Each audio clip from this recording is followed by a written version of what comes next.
time for us to turn to Ariza, our own siren, for some bardic inspiration. Ariza, can you sing us a jingle about big, large imps?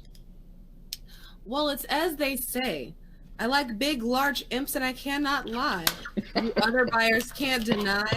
When it's quite thin with a little bit of waist and a round thing in your face, you spend coins. That's right, big, large imps. Big, large imps. Big, large imps. Perhaps our favorite jingle so far here on Improvised Champions. Big, large imps. Oh, the inhumanity.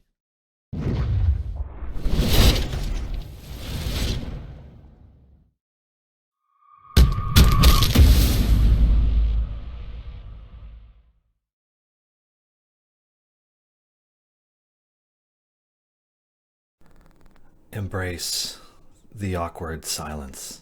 Embrace it.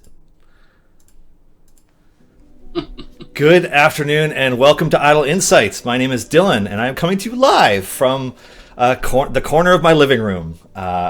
Previously known as my gaming corner, now known as my work corner. I have a very special guest joining me today, but first I'd like to give a shout out to Garwar for the clip of Big Large Imps, and to Cassius335 who suggested it during Improvised Champions earlier this week.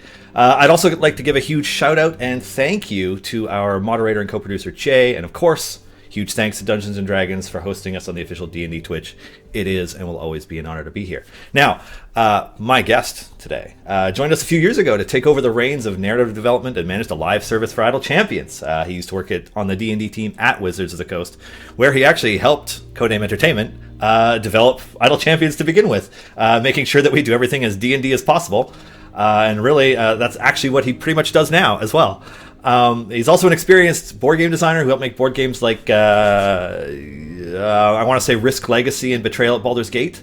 I hope that's correct. Help me out here, Chris. Anyways, please welcome our live services manager, Chris Dupuis. Welcome to the show. Hey, everybody. Thanks for that introduction, Dylan. And you did get the games right. Okay, cool. I wasn't sure if it was Risk Legacy or Pandemic Legacy, and I was like, I'm going to chance it. I'm going to say Risk. So no, it was definitely Risk. Okay, good. Thank you first and foremost for taking time out of your afternoon, because I know exactly how swamped you are, because you are buried under many of the same things as myself. So let's get right into it. What would you like to talk about what we can talk about what's coming to Idle Champions? I'm totally glad we prepped for conversation points, especially right out of the gate. I don't know. The problem is, like, I've been told not to spoil things. Well, so, I think our big February news needs to remain big February news. All right. Let's call that Snakes and Ladders, because that's the code name in my head. We could start with Electrum Chests, as players are getting them right this very second for the first time. Oh, nice. Yeah. How should we address that topic first and foremost? So Electron Chests, they're brand new chests that we're apparently debuting right now. They are giveaway chests for our streams and our streaming partners. We had more and more people that wanted to give away chests and give back to our community, and so we decided to create a new unique chest type that's only available through streaming partners and our streams. So people won't be able to buy them anywhere. They won't show up in the gem store. That's just from tuning into our shows. Right. It is specifically for viewers of the Idle Champion streams that I know you personally work very, very hard at. I used to do one show a week, and now I work with people on 11, and there are more coming. So, that's my whole thing now. Yeah, wild, right? Yeah. It's also kind of like one of those things. I think it's a new year. We wanted to do something new. We wanted people to be more excited about getting something different, because these chests can include loot for literally any character you've unlocked. So if you're trying to fill out those common, uncommon, and rare slots on your event champions, these will help you do that. which I think is pretty darn cool. And shout out to our art team and to Alexis for putting the Iris Beholder stamped on the Electrum Chest. They look pretty snazzy.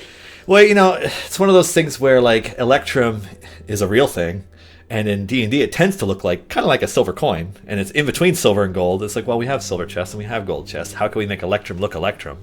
And just beholdering it up with an Iris Beholder seemed like a great way to go.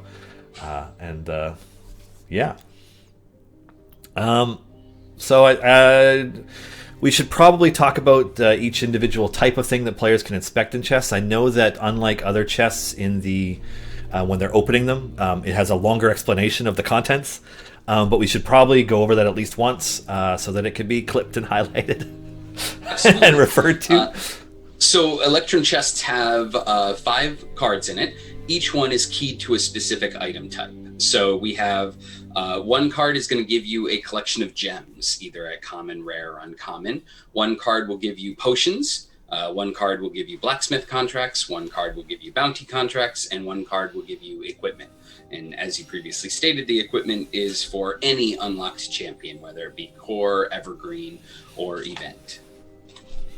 And I know that players are going to ask, so we might as well get into what else they include, because we do we or do we not, actually, I should phrase, do we or do we not include things like shiny equipment cards and feats in these? Shiny equipment cards are included at the normal drop rate. Feats are not, though. Okay. Because I know we will be asked, so I wanted to make sure we checked that box. Anyways, let us know what you think about them.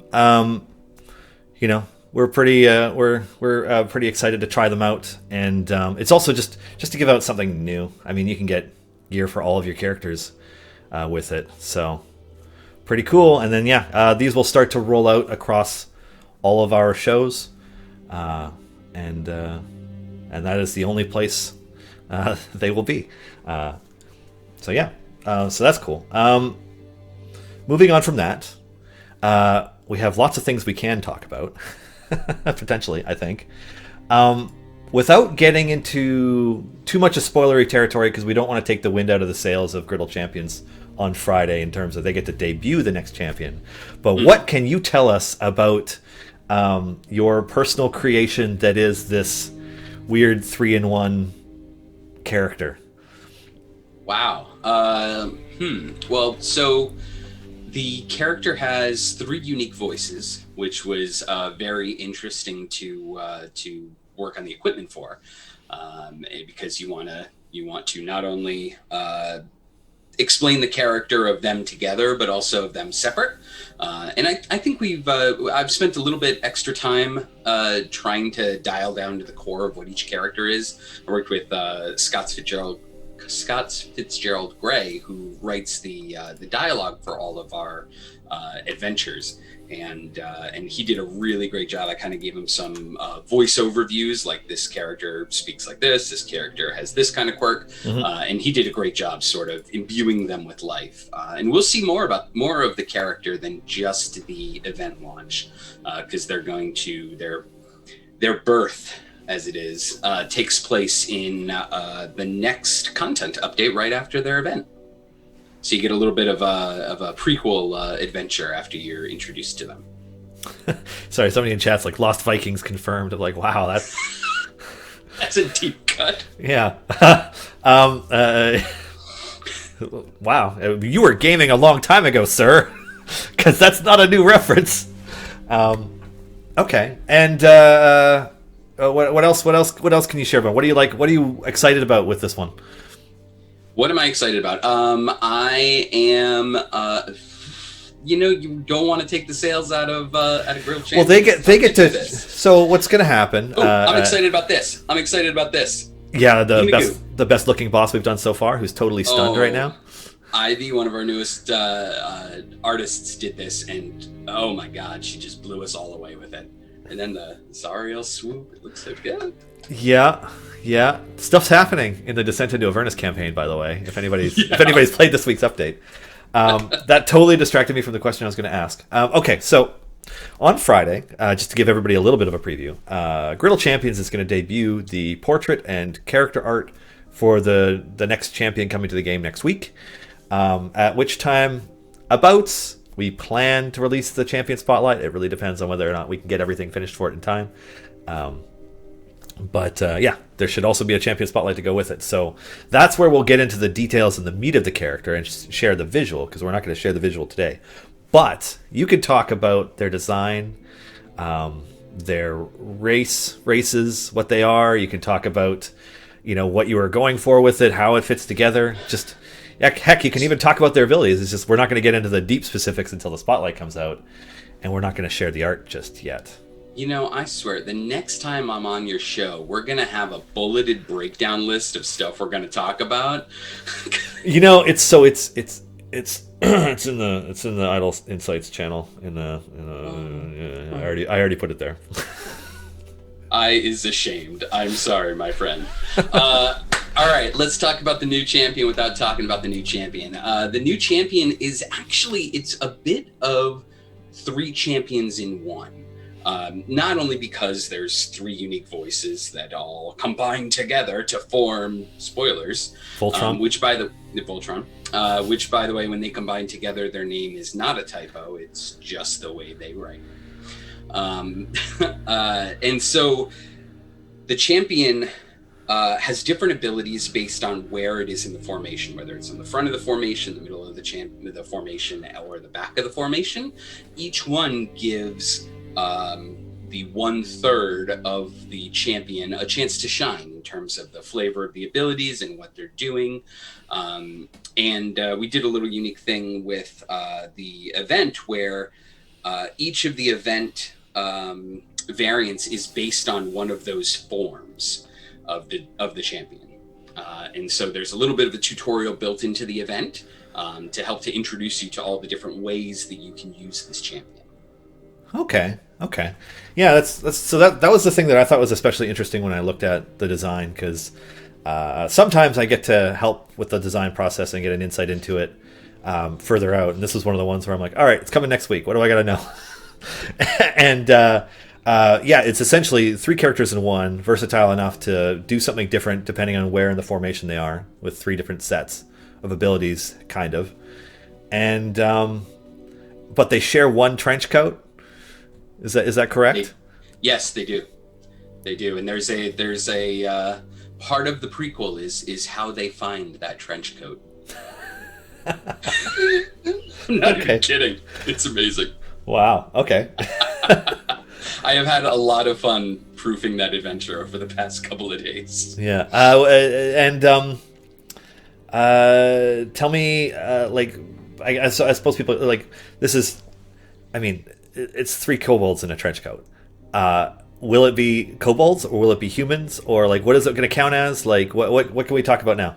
You know what? Yeah, now that you threw that out there, they count as both kobold and human. So they will count for humans for human buffs. They will count for kobolds for kobold and pack tactic buffs. They will only count as kobold once, though. I'm sorry. Okay. My brain can handle that. I'm like, shouldn't it be 3 humans or 3 kobolds or 1 human? Our interface in game can handle that, right? Yeah. Sure, we'll just totally blow up pack tactics. How'd we get to 12? Yeah. Hey, I like pack tactics. I think it's great. I like those build around me abilities. I think they're really good. And there's nothing I enjoy more as a DM than using pack tactics to my advantage to take down cocky players who thought they were going to win. It's like, nope, actually they get advantage, and so do they. Oh, that sucks. You just got crit. Oh, no. Anyways. And yeah, you joke about sort of diving into the character quickly, but this is a character that internally we talked about a lot, but I hadn't slotted it into the schedule. And Eric one day was like, yeah, why don't we have this character yet? And I'm like, well, I have this long-term plan. He's like, yeah, well, just put it here. I'm like, oh, all right, real quick. We already had a design set up for that slot. I'm like, all right, hang on. Long term, this was going to be the campaign unlock for Icewind Dale. Yeah.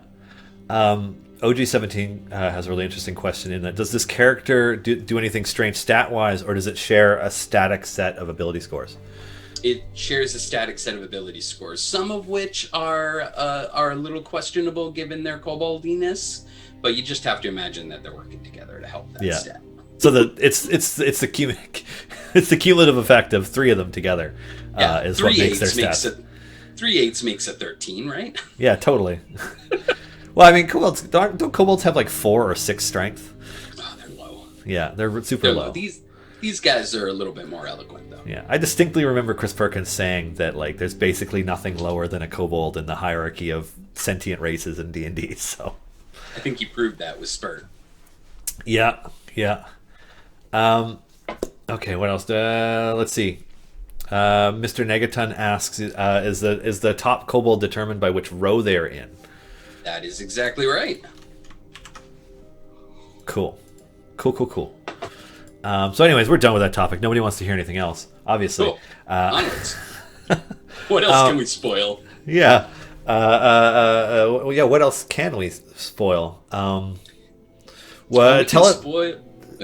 was going to say, tell us a bit about what players can expect game update-wise over the next little while.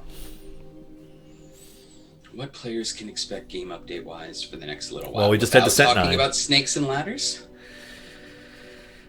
Yeah. The big surprise will still be a big surprise, but like this past week it was Descent 9. Next week it will be the next year of the Grand Revel event. What's after that? Icewind Dale 4, where we're going to see what happens after you lose track of a Shardolin dragon in 10 Towns.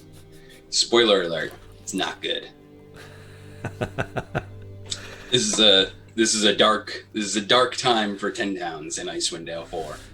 A dark time for a town super far up north in a perpetual winter, right? Yeah, because what's worse than a perpetual winter where everyone's stuck inside? How about 30 Days of Night? 30 Days of Night was worse.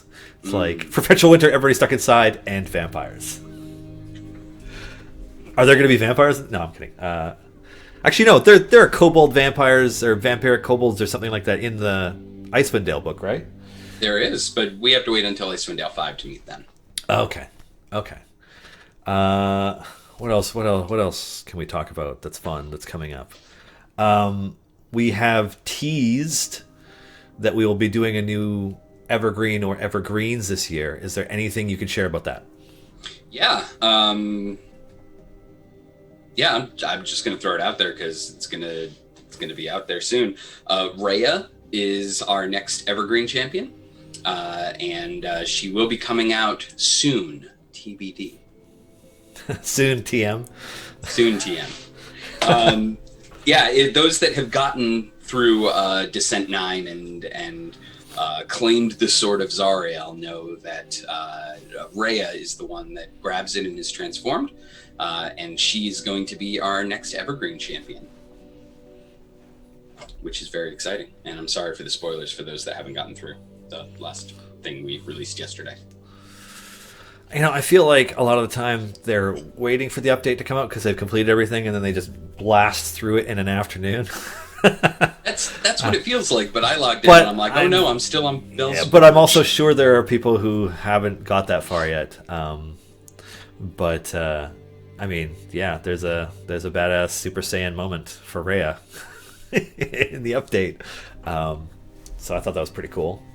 And I'm DMing a home campaign right now where that's not going to happen because Rhea is too weak to do anything anymore. In my Descent into Avernus home campaign, I made death saves permanent.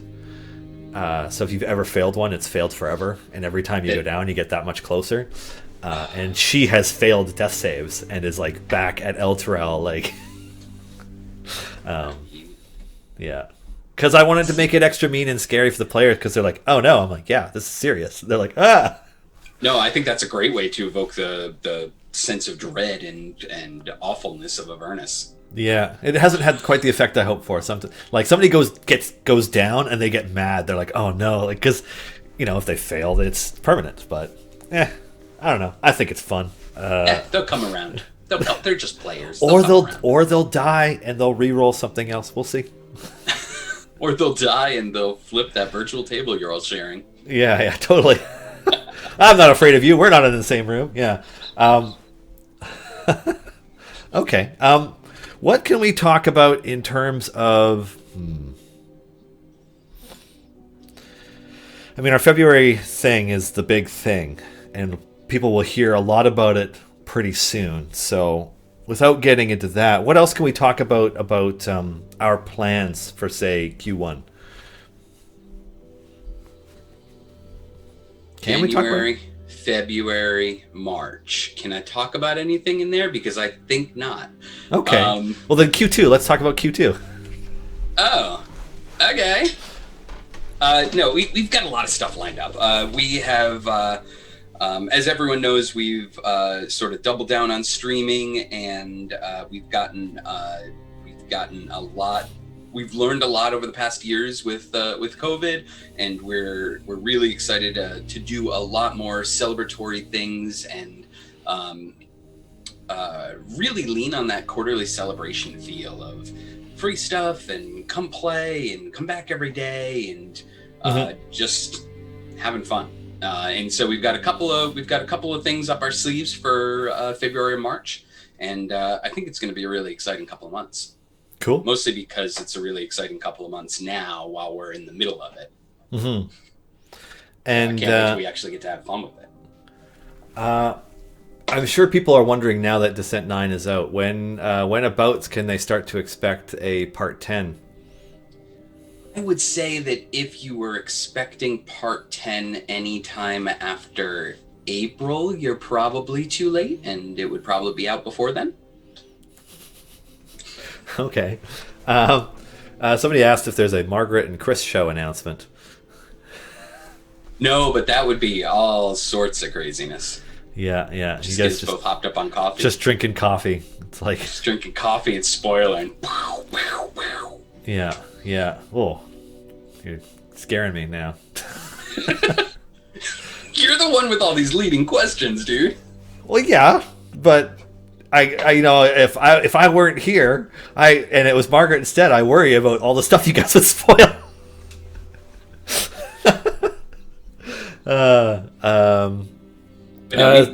We've got a lot of really fun stuff lined up for the February-March timeline, and I think it's going to be a really exciting time in the game. There are some technical questions tied to our 3 kobolds in a trench coat that I'm going to ask you, and you don't necessarily have to answer it, but we should definitely answer it within the champion spotlight if we don't have an answer ready right now. Okay. So one of them is a player asking if they get buffed by Ashara twice if they count as both human and kobold. Well, it would depend on if kobold is part of the second specialization. It is short folk. That's a really good question. I'm going to defer to tech on that and figure out what they did. Okay. Because that could be really good. Can we spoil what slot they're in? No, mostly because I don't remember. But, I don't know, why not? We're already talking about it. Here we go. Hang on. I got to pull my keyboard over. OG17 column, right? Not, or was it row? It's column. It's which column they're Sorry, in, so. Did I say row? It's column. Yeah, front column, mid column, back column. Now, if that's second row from the front or second row from the back, does that count as a middle one or a front or back one? There are rules clearly stated about how to do it if there's an odd number or something, but I don't remember what the exact specifics are. Okay. I was not prepared to talk about this champion today. No, that's all right. I mean, a lot of the stuff is coming in the Idle Champion Spotlight. You don't have to answer all these questions, but people are curious. They want to know. So I like being able to spoil things sometimes too, not just letting Sean and Lee debut everything and other shows get to do all the fun stuff. Our 3 kobolds in a trench coat, I'm going to hold their name for the fun reveal, is going to be slot 8.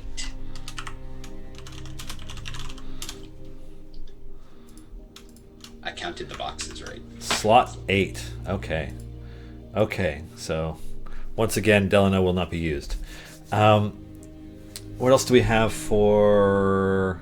Well, the Evil Emperor Zerg wants to know if the art is going to change depending on which kobold is in charge. Yes. That the visual of which color kobold is on top is hopefully part of what will remind you about their abilities. Cool. Let's see, and I'm just double checking. We have a couple questions back for Electrum Chests. Sure. Tobro 2014 wants to know if the drop rates for silver supply or gold chests is going to go up from bosses. I don't think supply chests drop anywhere in game. Like, we sometimes give them away, and that's the only way that they show up. I don't believe there's any in-game ability to get chests or supply chests. No, the drop rate for silver and gold chests are not increasing. Okay, so still the only way to increase your gold chest drop rate is through the blessing. I believe that is the only way. Okay. At the moment. And to confirm, the equipment that drops in these Electrum chests will focus on missing slots first. Mm-hmm. Got to fill in that collection.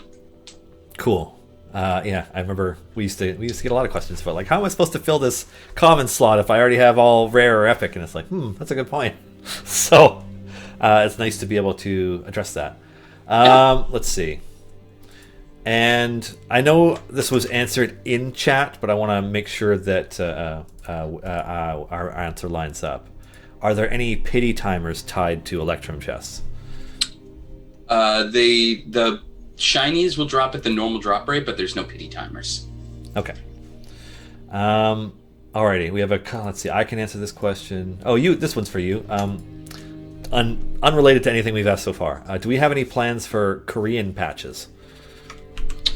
We do not have any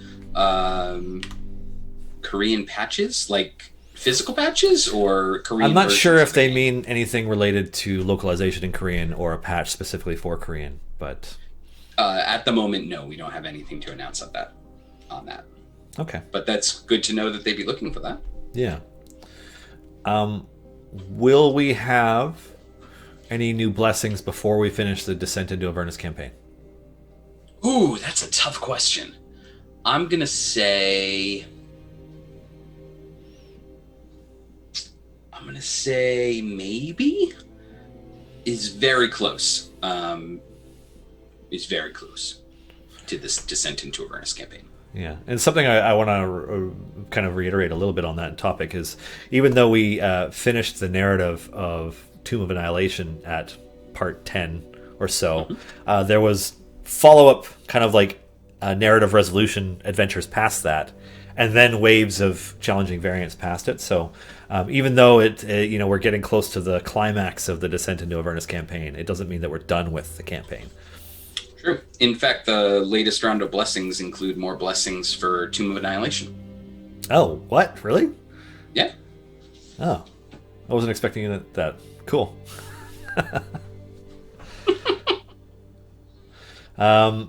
Yeah, following up, it looks like they were wondering if we would have Korean text in game, which would be Korean localization, which I don't believe we have plans for. We don't have any announced plans for in-game localization. Our in-game text is rather large and rather verbose. Okay. All right. This is a very good one from Breakerfist that I think could use some clarity for our players. How do we count columns? Is it from left to right or right to left? And in their case, they're referring to one of Vajra's perks about the third column, but it might be good to just kind of give an overview of how we count them in general.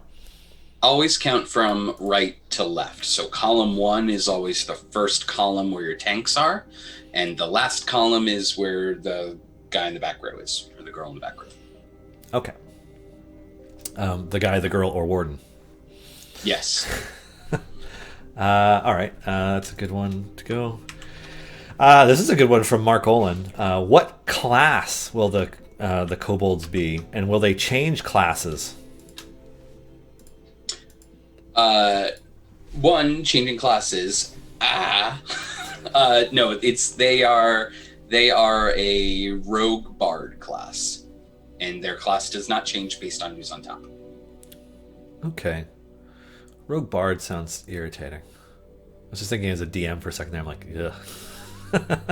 It's a player who wants to make things as hard as possible for the DM, asking you every time, like, can I sneak attack? Can I seduce it? Can I sneak attack? Can I seduce it? Okay. Here's a good one. Maybe this was mentioned already. I don't know if it has been, but are Electrum Chests going to use Twitch drops, or will they still be codes? They're codes at this point. The goal was to be able to give out codes to as many streamers as want, and to continue to use our in-game redemption system. We don't have any current plans to use Twitch drops. Okay. A question of clarity on Electrum drops. Mm-hmm. So they focus on missing equipment. Do they also guarantee an upgrade priority from white to green to blue? That is a question that I do not know the exact answer for. So maybe Erica can ask Justin? or Jay, or somebody. Or Jay. Can anybody get in touch with Justin and let us know? The last time I was on Idle Insights, it was Erica. I forgot that Jay's moderating. Yeah, no, it's all Jay all the time. Yeah. Yeah. Well, a lot of the time. Yeah, we'll have to get an answer for that one. You know what? That might be in a thing. Hold on a second. Let me double check. Yeah, sure. While you're looking around, I will say, as folks are really excited about the Inigu battle, we've got another really exciting one coming up too. That's going to be cool. I just started seeing the graphics for that one. Ooh, really? Yeah. Sweet. Yeah. Okay.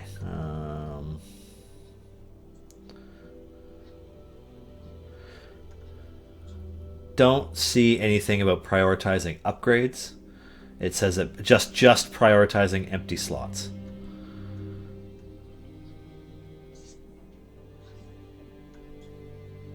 Yeah, so yeah, I'll have to make a follow-up for that. Okay. Somebody asking what the Electrum Chest drop. I will be happy to go over that again once I've let Dupuis go, because I know he's busy and probably too busy to be repeating himself too much. But what do you need me to repeat? I can repeat. What is in an Electrum Chest, sir? Oh, that's a great question. I'm happy to answer that for you. So there's 5 cards in Electrum Chests. Each one gives a specific type of item.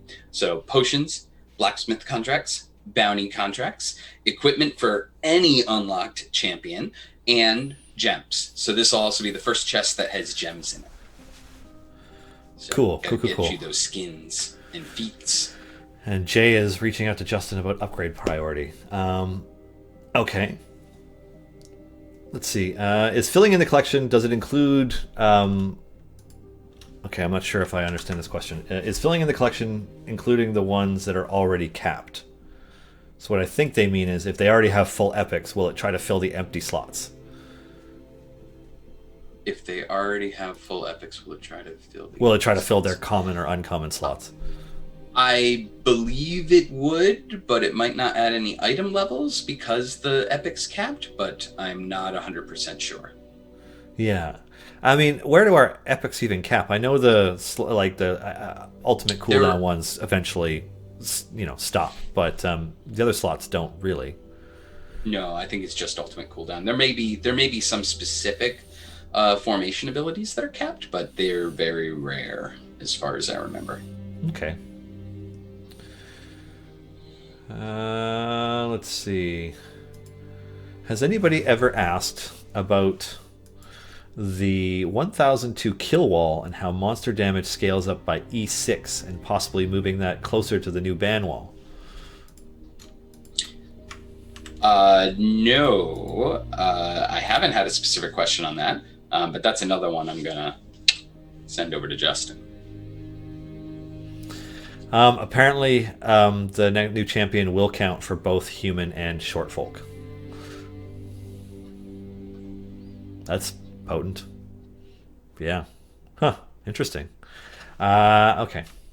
More kobolds is more better. Yeah. Let's see. Are these new chests just for Twitch streamers, or will podcasts also be giving them out? That is a great question from Obo Lauren. The answer is yes, we will be transitioning our partner giveaways over to Electrum Chests. Everybody gets the Electrum Chest love. Yeah. Which, if we haven't already, we should make a note to make sure that that system gets updated to give them Electrum Chest codes instead of gold chests. The chest ID. Yeah. The ID numbers. Very different. Just waiting on today. We're waiting on today. Now's the time. We're here. Yeah, let's do this. Get it done. Yeah, get her done. Okay. Let's see what else. What else we got? Freeze again. Let's see. Electrum Chests is open and not showing up in the loot journal. That's from one of the players in chat. That's a So I opened an Electrum Chest in here just before stream because I tested to make sure that the codes were working. God, I haven't opened. I like that code, by the way. The Game Guru loot. Yeah. Yeah. There's a hidden one too. All right. Ooh. Let's see. So this is all the boss areas. So the dun. Nope, they're working just fine for me. Yeah, the Electrum Chests are right here. Because there are 2 codes for Electrum Chests. Maybe one of them's hidden. Oh no! There's a hidden code. Yeah. I really should have looked at that episode overview.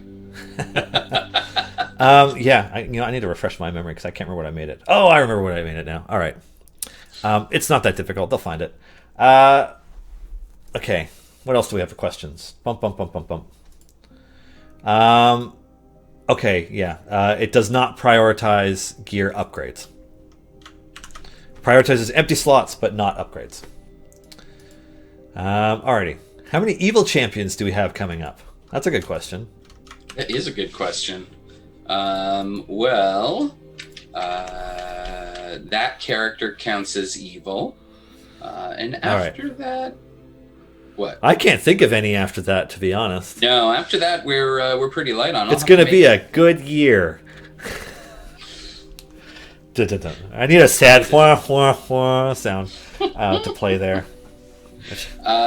Yeah, most of our champions for the rest of the year look good, but I still have to do the back end plans. We're just gonna have to make some evil ones, Chris. That's it. Gonna have to, Yeah. And if there's anything I like doing, it's making more evil champions. Because it occurs to me that I'm like, most of my contributions have been evil champions. I don't know what that says. But... Evil doesn't get enough representation in the game. What can I say? I like it. Yeah. Alrighty. Uzwar wants to know more information about the gems included in an Electrum chest. Mm-hmm. There are gems. There are 3 different rarities of cards, and I believe I'm going to go on a limb and say some numbers, and let's hope they're right. Between 10 and 100 gems per chest. That is correct. I was just looking at the thing. Okay. Let's see. Enrique K. I thought it was Enrique, but it's Enrique K. Would like to know if there are any plans for there to be a way to exchange one potion type for another. Which also kind of brings up the topic of crafting systems and potions in general. Any news, any ideas, any updates? Not in the immediate future. We are still planning out the sort of the middle 6 months of the year in terms of systems and updates, but I don't have anything to announce on potion crafting or crafting in general at the moment. Mm-hmm. Okay. Is it still January? My God. I mean, it's just barely still January. I mean, yeah. January ends like this week. I'm pretty sure. I'm already in May thinking. I'm like, we should be in February by now, right? No, not so much. February is when we get really busy because of all the stuff we plan. Because we're crazy. Yeah, we are. Okay, so does that mean that does that mean that the next character can be part of 2 different Ashara bonds? It looks like that is the case. Yes. How does Jarlaxle feel about the new champion? Jarlax? Did that come from Margaret? No, it came from Roland HTG. Roland, that's an interesting bit of insight. The new champion really feels like Jarlaxle is sort of their Mr. Miyagi, and Jarlaxle obviously is not too excited about that. Yeah. I suspect that we have players data mining, trying to ask us questions related to the stuff that they pulled out. So, yeah, I know it's cheating. It's cheating. Cheating. Yeah. Somebody else is like, wait, there are podcasts? Yeah, there are. So we're partnered with a bunch of podcasts who are really awesome. We've been partnered with the amazing folks over at Dungeon Drunks for a long time. We've also, I don't know the full list of who we're actively partnered with right now, because I'm not sure what everybody's broadcast schedules are and whether or not they're taking breaks. But we've worked with How We Roll. We've worked with Difficulty Class. I think we're planning on working possibly with D4. Lauren can correct me if I'm wrong. And we have 2 podcasts that we put out. We put out both Champions of Lore and Champions of Psychology as a podcast, although the second hasn't been released yet because we're still working on the post for those episodes. Tech is great. I think, we should start posting those relatively soon. I'm super excited to get those on podcast. Yeah. It's great. I think listening to Mitra and Dr. B is a really good fit and a really easy listen, and it's a very interesting discussion. So it's pretty perfect for a podcast. Might even be more preferred for a podcast than a stream. I'm not sure. Also, Trevor is there, and we love Trevor. But yeah, there are podcasts. We have partner podcasts, and then we have a couple that we put out because some people like to listen to that information and parse it that way instead of watching a show. So, here we are. Champions of Lore is a fun listen. I usually measure the quality of an episode by how many times Erin laughs. Well, her laugh is infectious. It totally is. It is. Yeah, it's absolutely great. Let's see. So, is Champions of Psychology your latest show you've premiered? Yes, that was last week. That one made its debut on Tuesday morning. When's the next one? I will start talking about what comes next month sometime, because it's easily our most ambitious project to date, and has easily required more preparation than every single other show we've ever done put together. Easily. It's not close. As someone who got pulled into this show's preparation, I can agree with that. Yeah. And we're doing this for players, like, all of these shows we do for our players, because we think it's that it's important for us to provide opportunities for you guys to engage with us directly, as live as possible, and this is one of the most live ways that we can do it. But also, we want our community to have things that they enjoy together, and to have a reason to ways to participate that interest them. And so we have a bunch of different shows, right? Like Champions of Lore is quite different from Improvised Champions, and Champions of Psychology is a little bit more generic game mental health thing. It's a little bit more. I would expect it appeals to people who are interested in psychology and mental health and wellness, but it's just a different thing. All of our live service games have their own shows weekly to engage with their players. And there's just, the next one is the most for the players thing we've done, I think. And I hope you guys like it. Because let me tell you, our hearts and souls are put into it. It has been a lot of work. And I'm really, really excited to start talking about it, but not yet. Yeah. See, that was a really great way to deflect, but still talk about it. I could learn something from you. Go to take broadcast programs, go to school, get media training. Not answering a question, or answering by not answering is an important thing. But no, I am very excited for it. I think lots of people on our end will be very excited for it.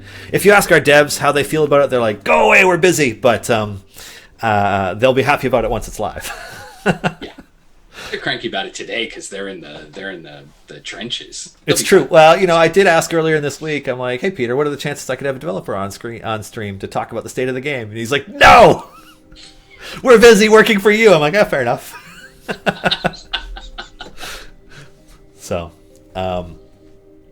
in reality, February will be the smallest month. That's true. However, The next show, the next By project. The way, our content schedule is. Yeah, the next project will run through February and beyond.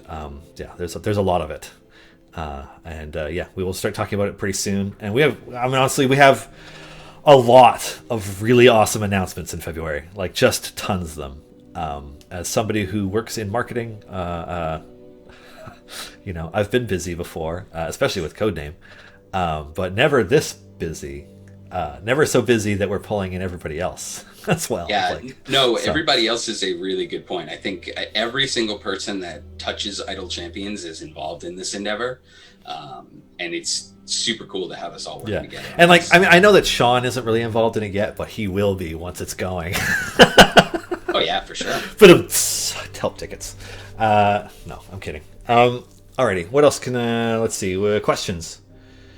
Somebody asking if and when we will see a magic or ranged tank champion. We've had this conversation before, I feel. No, but I can tell you, I was working on an Olkoria build last night, and I definitely wanted a magic tank. Mm-hmm. There's no, it was Rudrum and I were talking about it just last week, because we were talking about 5e builds where you could make a character that's a tank that uses magic instead of a tower shield or whatever. And we were talking about abjuration wizards, and we were talking about what was the other one? You know what? I'm going to pull it up because there was a few different ideas, because that was kind of where we root this thing, because as far as I know, and I fully admit I have not read all of the Forgotten Realms novels and everything. I haven't consumed everything Forgotten Realms, though I do read the crap out of the source, the TRPG source books. Unless your name is Ed, I don't think you can get that far. But what I mean by that is, as far as I'm aware, there are no notable protagonists or antagonists who are basically magic tanks. That's just not, a lot of the characters in the books and novels tend to follow very specific archetypes, but magical tank has, as far as I know, not been one of them. And as well, we work with a lot of really cool people in the community. We have some amazing announcements coming later in this year about some of these amazing people in the community that we finally get the opportunity to work directly with. And none of them are playing magic tanks. Sorry. So if we're going to want a magic tank for the game, chances are we're going to have to make it. And I guess we'll have to make them evil, because every character coming this year is going to be good, it looks like, just about. So now you want an evil magical tank. Yeah, while we're on that note, we could have an evil magical vampire tank, who they heal themselves and around them based on hurting things. Shields. Evil magic vampire kobold tank that. Well, no, we got lots of kobolds. Part were shark. No. How about an Aarakocra that's part were shark? An Aarakocra were shark. That's terrifying. Isn't that great? What do you think, Lauren? What do you think of Aarakocra were shark? Sharknado needed tornadoes to get the sharks in the air, but wait, we got you here. Yeah. I can't remember what it was that Chris and I said, and I can't find where we put it. But I feel like artificers could fit that role a little bit. The tanky artificer is the armorer, and they get bonus hit points. But they're wearing heavy plate. Is it really a magic tank? Plus, we already have an armorer in the game. But yeah. I think clerics make great tanks, especially Arcana clerics, because they're frontliners that use juiced up cantrips to deal damage. So I made a very unfair, kind of obnoxious exploity build of one, because you can grab cantrips from other classes for Arcana clerics, and they count as cleric cantrips. But then on top of that, their level 8 ability is a bonus damage to their cantrips each time it does damage. So if it's Green Flame Blade, it's on initial hit and on the secondary targets that also already get bonus. So it actually kind of gets ridiculous, just firing everywhere. I don't know. So yeah, there are options. We should do it. Let's do it. Let's make a magic tank. I'll write one this afternoon and send it to you. I'm doing it. Yeah, it's happening. Do it. I'll put it in the list. And then maybe someday it'll come out, probably in like Cimmeral or Winter Shield at the end of the year. We've got multiple design champions that just either got moved out or we've been playing around with an idea and we just haven't put it to an actual slot yet. So throw it all right. We can put it in the list. I'll think of some. Anyways, okay. So we got 10 minutes. What else we got? Did you know that both of the new adventures variants for Part 9 do not contain all variant restrictions? Do not contain all variant restrictions. What? I don't understand that. Yeah, I think this is a good thing to pass along to Sean. I'm just going to make a note to pass it along to Sean later, because it's a longer thing that looks like a thing. When in February can we expect changes? Well, on February 3rd, Grand Revel Year 4 will arrive, so things will change then, with the release of our coolest 3 champions in one ever. And then there will be following that on the 17th is when we plan to have the next part of our Icewind Dale Rime the Frost Maiden campaign. And then by the time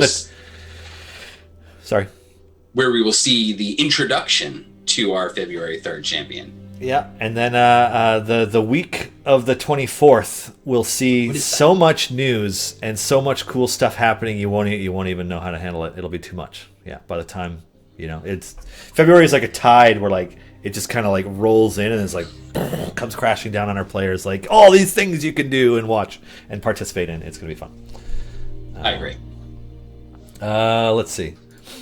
Somebody, Our Green Paradox, suggesting that we put a podcast command here and a podcast page on our website. That is a great idea. The funny thing about our podcast is we just literally have not had time to really... That's a note from me. We have not really had time to talk about them or too much with them yet. What are you doing, Dylan? God, so many things. Let's see. I can't answer that question, so I'm going to just hide it. Why do you not have familiars out right now? You know what it is? So, actually, you know what, Prince Guinevere? I hate to push you off, but because Chris is here, I'm going to answer that after because he doesn't need to be here for that one. Okay, yeah. So, the questions that aren't... okay, so this one is one that has come in before. It will come in again from Dread Cactus this time. Can I move my Armor Game account to Steam without needing to restart? What is our cross-platform moving account, etc. Policy / default answer, Chris? Well, what would you respond to it if you saw it on Twitter, Dylan? So we don't. It's not something that we currently do. We don't actively support cross-platform play or transfer or anything like that at this time. That being said, if it looks like, for example, if Armor Games decides like, hey, we're going to shut down, we will look at what we could do for our players then. But right now, our each platform is its own separate entity. Sorry. I know people have been spoiled by a handful of AAA titles like Fortnite where they can play it anywhere, like on their phone or any platform or device, but like that is not a reality for most developers. We don't... Yeah, let's leave it at that. Yeah. I know there's some people in chat talking about it still. They're like, like different platforms don't like it. They all have different policies. Like one bit of insight I can give is, and that you probably can also contribute to, Chris, is when we put together the lock chest and combination system, we had to get the okay from every platform. How long did that take? It took months. Yeah. It was that was a tougher one, I think. Every platform has their own rules, and we need to make sure that we do not go against those rules. Yep. Yeah, I know that feels a little bit like we're trying our best not to answer the question, and like maybe a little bit we aren't, but yeah, it's also, we have agreements with each platform. It's hard to talk about different aspects of working with them and all those different things, and so best just to be like, yeah, well, it's not something that we support. Yeah. Human rejection. I bet Apple was the hardest. I'm like, oh, you would think that, but they're not the hardest. I think that all of our platforms are equally wonderful, and I love all of our players on all of our platforms. That's probably what I should have said. Okay, well, so we have just a couple more minutes here. I know you're busy. Is there anything else you'd like to go over before I let you go? No, I think we've covered everything I wanted to talk about and more. Apologies to Sean for spoiling your fun for tomorrow, but given 3 kobolds and trench coat, I think to show the art. Plenty of fun. The art is good, and the pancake flip is a good part. And also, Sean doesn't know it yet, but I have another surprise for him and for a bunch of other people tomorrow. So yeah, that'll be coming. Yeah, literally only Clive and Margaret have any idea what it is. Interesting. Yeah, it'll be fun. It's been a long time coming. Well, cool. Thanks for having me, and thanks everybody for all the questions. You're trying to escape before 2:00. I'm just trying to make sure I can say my thanks. Okay, so I know that our audience tends to circulate. Like, we have the players who are able to show up for the whole broadcast, but we have lots of people who have to come and go. So before you go, can we do a concise, Electrum Chests, this is what an Electrum Chest is, this is how you can get it, and this is what's in it? Sure. Electrum Chests, the cool new chest with Iris on it. Only available through podcasts and streams. You can get it today with the combination Game Guru loot up in the... there we go, up there. Electrum Chests are going to be the new chests that we're going to be giving away on all of our streams and partner podcasts and streams. Electrum Chests contain 5 cards. Each card is tied to a specific item. So you get a card that is always a potion, a card that is always a blacksmithing contract, a card that is always a bounty contract, a card that is an equipment. However, unlike gold chests, which can only give equipment for core and evergreen champions, the Electrum Chest gives equipment for any champion you currently have unlocked, and it prioritizes open slots in your collection. And then the 5th card is the first chest to have gems. So there's going to be between 10 and 100 gems per Electrum Chest. And 2 things of note, because I see the question in chat again. 1, Electrum Chests do not drop feats. 2, they do drop shiny equipment cards at the same rate as other chests.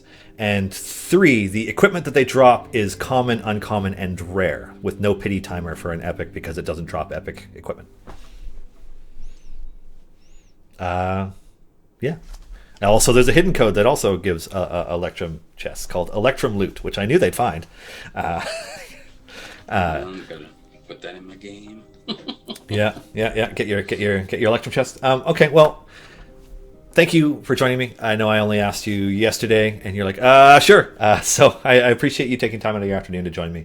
I know you're swamped, so I appreciate it. And also, thank you for...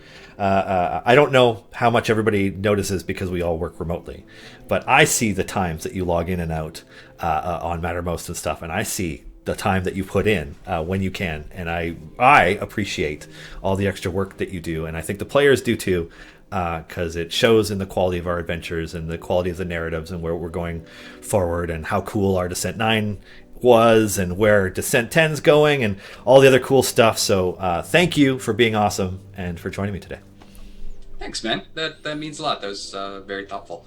Thanks everybody for watching. I always have a ton of fun when I come join Dylan and can chat with everyone directly. Yeah. Hopefully it won't be another year before I come back. Oh no. Now that you've done it this one time, you're in like every couple months at least. All right, I'll take every couple of months. No worries. Thanks a lot, Chris. I'm hanging up on you now. Cheers. Cool. Yeah, huge shout out to Chris Dupuis, who works so darn hard. Much appreciated for joining me today. There was a bunch of questions here and there that I didn't get to over the course of the first hour, and it was mostly because they were questions that I could answer that did not require more of Chris's time, so I try to focus more on that discussion. So I'm going to kind of make my way back through that. So let's see. The first one that I can answer, somebody had asked a while ago, What does the subscript number mean underneath a stat score? For example, strength 16 with a subscript of +3. So ability scores are part of the core of Dungeons and Dragons. You have, strength, dexterity, constitution, intelligence, wisdom, and charisma.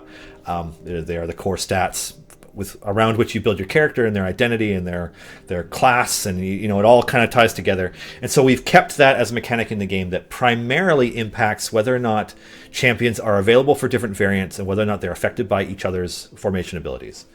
Every time you get 2 points above 10 is an average where your increase is +0.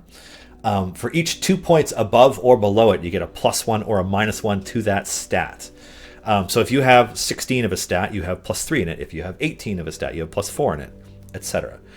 The subscript number doesn't really impact anything in the game at this time, but it doesn't mean that it'll always be that way. It's more just it's a holdover from 5e that we made sure to include in the game, and this description would have been better if I'd had this up at the same time. So you can hear Sentry here. I don't know how many of you caught High Rollers. They've been debuting new art for all of the Arrowist characters over the last few days or so, and Sentries was a couple days ago. Anyways, here's Sentry, and 18 strength +4, 10 dexterity, 0, 15 con +2 because it's not yet at 16 to go up by another one, 8 intelligence -1, etc. So it's part of D&D. We included it in there, but it is purely aesthetic at this time. One player asked a long time ago, how can I get a new champion? There's a few different ways. So we have our core champions that you just have, and that once you earn enough gold in the game, you get them. We have our evergreen unlock champions that you eventually, while you're playing through the game, you will get access to challenging variants, some of which may not be as challenging now, but you get access to difficult variants when you complete an adventure that allow you to unlock a new character. And so that's how you get evergreen champions, with the exception of Hitch, the rogue who's getting a song on Bardic Inspiration next Tuesday, because Hitch is our sign up for the newsletter champion. I'm just gonna hold on a second. I'm gonna focus on Yi Nogu here because that art is so darn good. And the players in my Descent into Avernus campaign don't know it yet, but Yi Nogu's been hunting after them for a long time and is catching up to them. So yeah, Beast of Butchery, folks. Anyways, so you can get evergreen champions through completing challenging variants, or you get Hitch through our newsletter. And then we have event champions, which are champions that you get from completing unlock quests during each of our events. We do an event every 3 weeks or so on our calendar.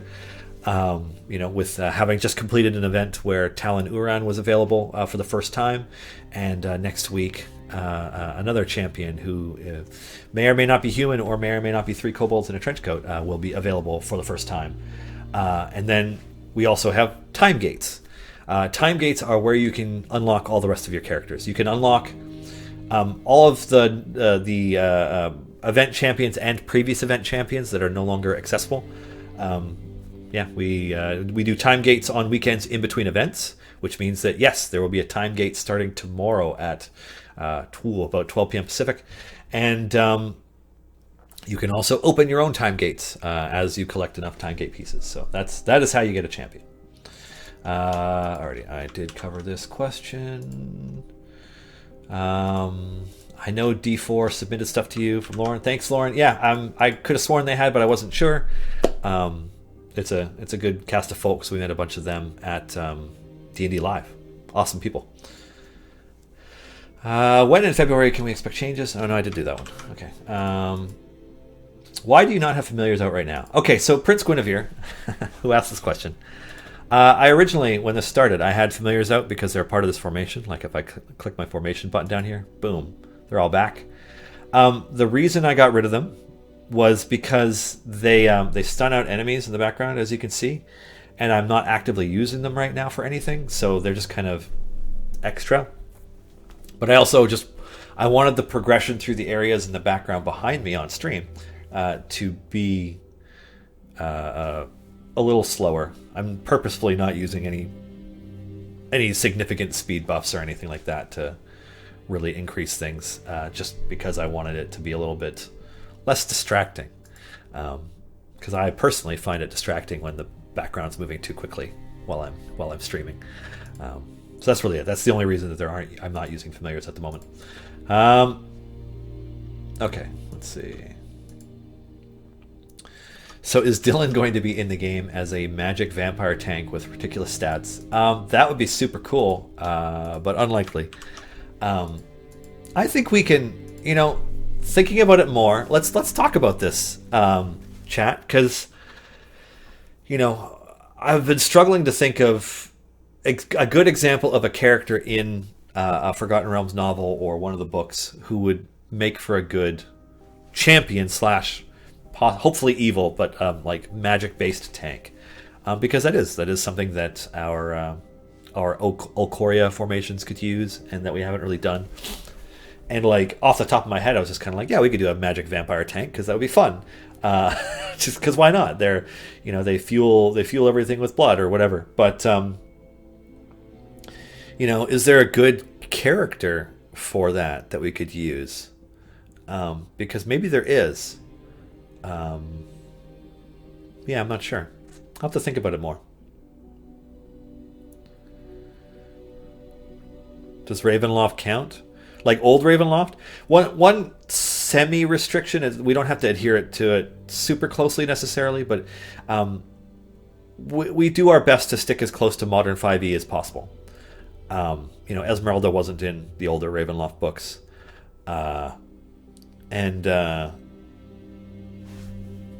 Yeah, Arctic Spec Grama needs a magic attack forever. I think that's a good point, OG17, because, that's what I'm using right now in the background. A Warforged Cleric who loves Fireball. That would be funny. Yeah, there's a lot of different ways you can approach that kind of design, right? The reason I always go back to Abjuration Wizards is because I think it's a type of wizard that doesn't have a huge amount of appeal on a regular basis. But it is a wizard who gets to be a sort of support wizard that is constantly shielding their allies, right? And so I thought that would be a really cool thing to focus on an Abjuration Wizard that is, that fulfills a tank role from anywhere in the formation. Maybe they focus making their shields on the front row. I don't know. I think that could be really cool. Yeah. I didn't ask how big the room is. I said I cast Fireball. Yeah, I've always loved that quote / shirt / seen a bunch of art for it. Anyways, psionic tank. Well, no, Torontonian. Psionics by definition, psionics is its own type of thing, and so if it was a psionic tank, it wouldn't be a magic tank; it'd be a psionic tank. I know that 5e doesn't have psionics yet for some reason. Squints menacingly at random D&D folks. But I would think that, if it's a telepathic or telekinetic tank using psionic-based stuff, that it wouldn't be magic, it would be psionics. Kind of like how Mind Flayers don't, none of Mind Flayer's abilities count as magical stuff because it's psionic stuff, right? Yeah. Anyways, Jason M. Bryant, is there any way to see in-game how many chests have opened? I'm pretty sure I'm not getting 1 out of 1,000 shinies from chests. So there isn't. There's no pity timer or anything associated with shiny equipment cards. It is a, point, what is it? 0.1% chance or 0.01% chance per equipment card or per chest. So it's they're super rare. Yeah. Any tips for new players? So the best tip I can give for new players these days is to watch a show like Mars Guiding Hand on Wednesday afternoons, or Garwar's Guide to Everything on Friday afternoons, or Garwar's Guide to a specific topic on Saturday mornings, all Pacific time, because they are better suited to address the new player experience these days than I am. I have my account has been around for so long that I just don't even think about what new players need anymore. And this is Dylan saying this, I've been epicked out for so long, and yeah. So my recommendation would be to check out First and foremost, there's an episode of Garwar's Guide called Garwar's Guide to Formation Strategy that goes over the basics. And there's another one that's Garwar's Guide to Core Champions. You can find those on the CNE Games YouTube at youtube.com/CNE Games. They go over everything that you would need to know in the beginning. There are also episodes about things like guides to blessings, guides to events, that kind of stuff. Keep focused on gold chests until you have epic equipment in all of your core and evergreen champions. As this will, it'll have the added benefit of sometimes getting you shinies, but also getting you feats along the way, which are all good. And then there's a handful of event champions that are like priority targets for unlocks to really increase the amount of progress you can make. First and foremost, Zorbu as a DPS, probably first because you want to start farming up his numbers. And then after that, probably I was going to say Krull and Avrin, and I said Cray. Probably Avrin. And then, despite the fact that Krull suffered a setback recently, in terms of his effectiveness, he's still phenomenally good at helping you make progress with his debuff stacking. It's still incredible. So, probably those first for event champions, unless there's a specific group of characters that you're hoping to aim towards. Right now in the background, I'm using an Ashara DPS formation with Ulcoria Stone Marrow. And I'm using Ashara's Potpourri specialization and Exotic Races specialization to get a whole bunch of buffs from this weird party shape. The only outlier is Melf, who doesn't contribute to that. But I don't know. I wasn't making more progress with Hitch, and Melf speeds things up, so I don't know. It's Melf, right? Like, I just kept him in there. Can we get a boost to how many bounty contracts we can spend at a time? That's a good question. We've talked about this before. So the problem is, and I will demonstrate it right now. Like, I will use the bounty contracts I have. So I'll use 10 small ones. Not so bad, right? And I have the 6 familiars out to pick them up. And then I'll use 10 mediums. Wait for this area change.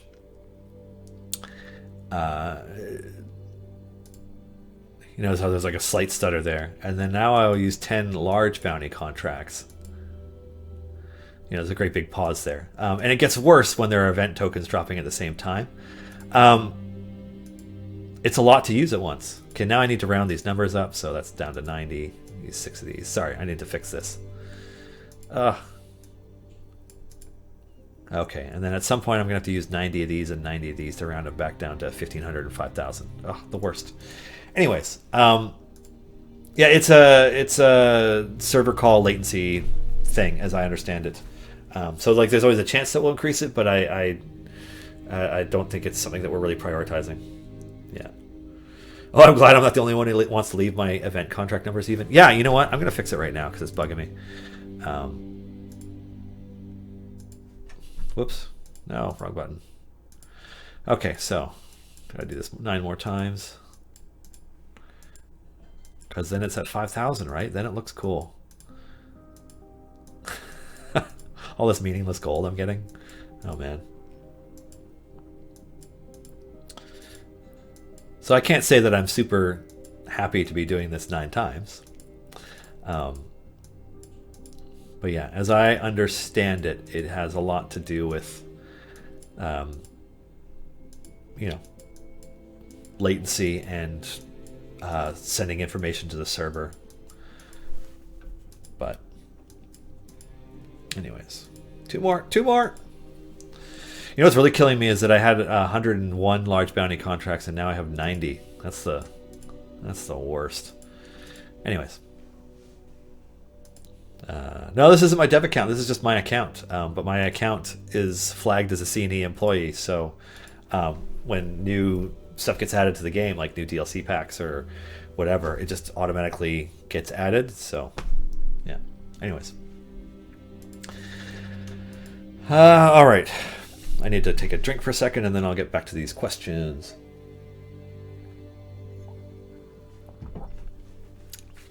How many champions are you planning to release with the whole game? Or is it endless? So, I think that's better answered, Human Rejection, by saying that we we plan to support this game as long as people are playing it. So yeah, we can keep going on characters for years and years.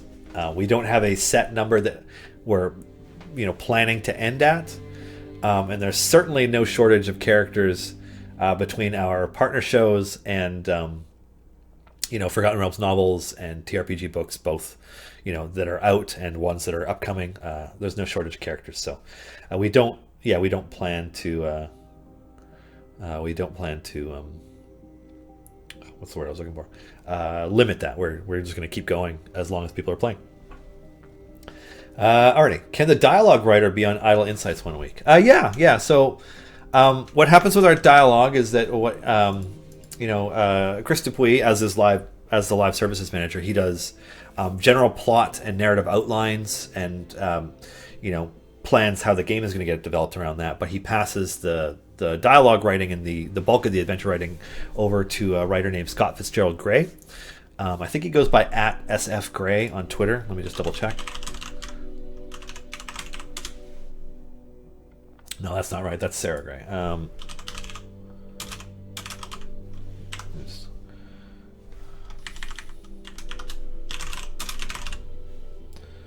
Darn it. Okay, now I'm forgetting it. It's not @SFGray. What is his...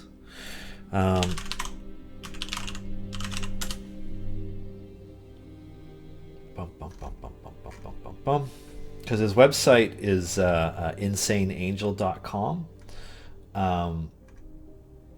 Because he's done a number of independently written 5e adventure books and stuff that are really, really cool. Hidden Halls of Hazakor being one of them. Do I have a copy here? Yes, I do.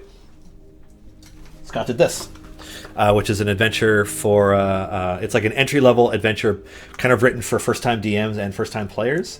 And Scott is a great writer. Is it @Scott F. Gray? It's one of those things where I can't.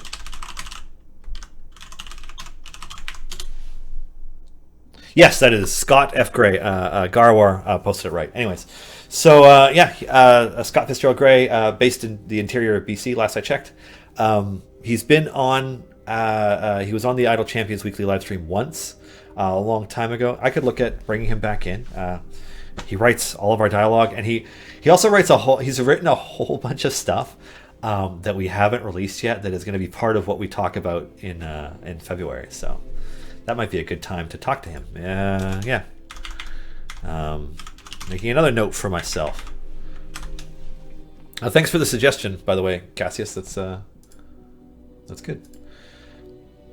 Will there be more perk and or blessings bonuses soon? I cannot give an ETA on that, but as some could tell from Chris's answer earlier in the episode, it's something that's on the mind coming up, is additional blessings, not just for the Descent into Avernus campaign, but for the Tomb of Annihilation.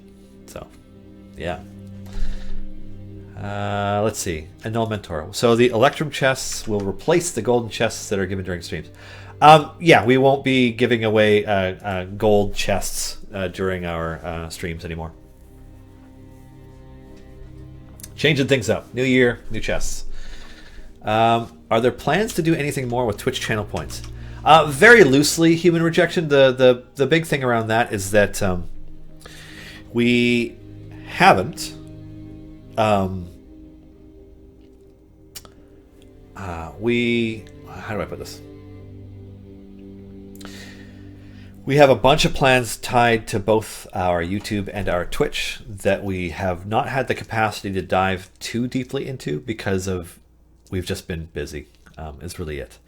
I know it's not a great answer because I know that I'm busy is not the best answer, but I mean, first and foremost, we're a company that makes a video game that updates, right? And becoming more of a full-time Twitch broadcasting game studio has been a transition that we've been going through over the last year. But doing things with channel points and other things with our Twitch and stuff is very, very, very much on our radar. In fact, I might even have some news about that tomorrow. Okay. How high can Overwhelm sensibly go? That's a good question. if you ask me, I think in many ways it goes too high already. But that's not my decision to make. I am not a game designer or the game designer. I'm not in charge. Yeah, because I think, even a high level player could get overwhelmed by a sheer volume of monsters at some point, like if there are enough of them. So like overwhelm seems like a stat that should have a cap. And yeah, there's a bunch of champions who are overperforming in that area right now. I see somebody, Garwar in chat, Archon could clear 200 overwhelm. That's not right. Yeah. Was there any consideration of calling Electrum Chests Garwar Chests? Sadly, no. The reason that it was Electrum, while the chest was being developed, it went through several names. It started as a participation chest, I think is what it's called, like as a code name.